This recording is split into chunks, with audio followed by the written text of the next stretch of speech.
Kukukuk! Ante! Magkakabila! Sa Bicol. Sa Bicol yun.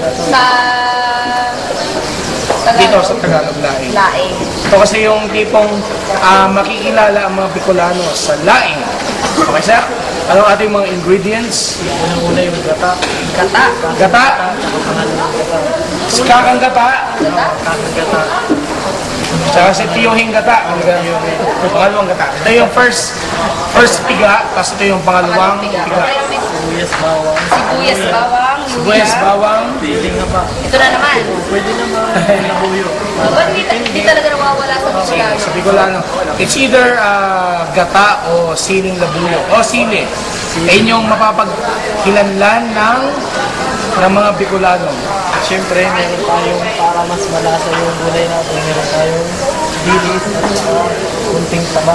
Kasi di ba ito yung parang dilis na malambot? Oo. Kasi di ba yung maitim parang matigas yun eh? Dahon ng gabi. Gabi. Ano ito? Pakain sa kambing? Sa mga Tagalog, masasabing ito yung pakain sa kambing, pakain sa mga rabbit. Pero yung po mga dahon ng gabi na makikita natin sa paligid-ligid natin, pwede po yung gawing laing. Kaya sa mga gilong namin mga tagapanood, ito ay magandang halimbawa na dapat Ating dilis at ang taba. Tagalogin na natin siya. Yung dilis na yun ay kahit na anong dilis, basta Pilipino siya. Pwede rin yung tinapa.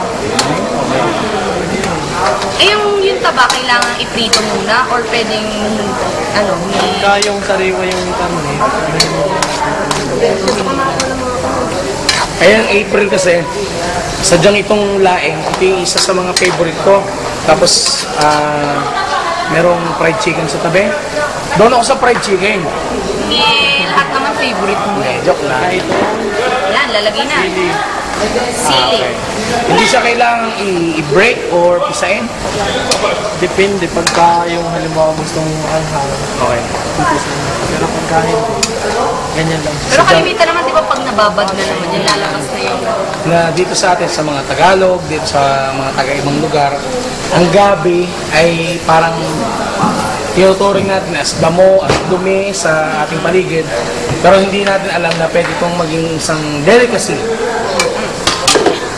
na natutunan natin sa ating mga kababayang taga Bicol. Yes. May nakikita akong laing na medyo parang lamutak. Hindi yan yun. Pero pag kasi pag sariwa yung sariwa. Sadyang ganyan ang dating. Oo, saka pagka Hinahalo ng hinahalo. Kaya siguro dapat hindi masyadong haluin, tapos ilagay na agad yung anong susunod natin ilalagay. Yung gata.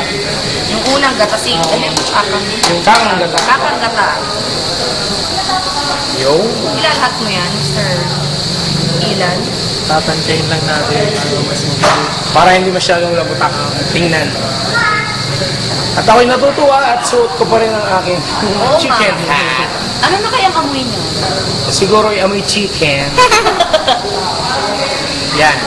Yan. Sa pagkalagay ng ating kakang gata, tatakpan na din natin.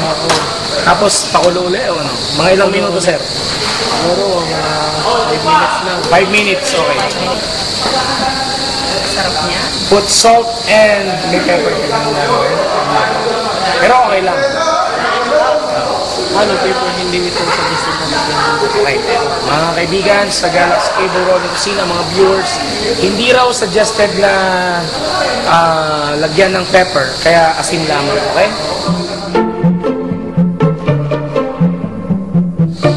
Alam mo, April. Huwag ka naman muna sumat ng sumat. Alam mo, April. April. Tatamaan ka na sa akin eh. April, hindi pa ako lasing April. Joke lang. Joke pa.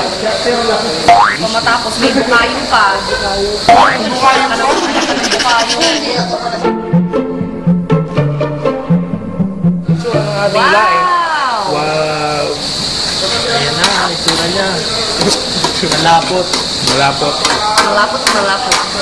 Pagka ganyan malapot, mas maigi siguro na hindi masyadong labsak ang ating laing.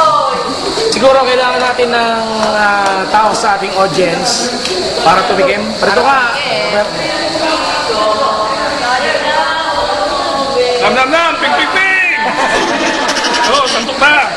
Okay, sige, sumandok na. Ay, sumandok na. Ano ba yun? Mantok na, kailangan na eh. Yum, yum, yum.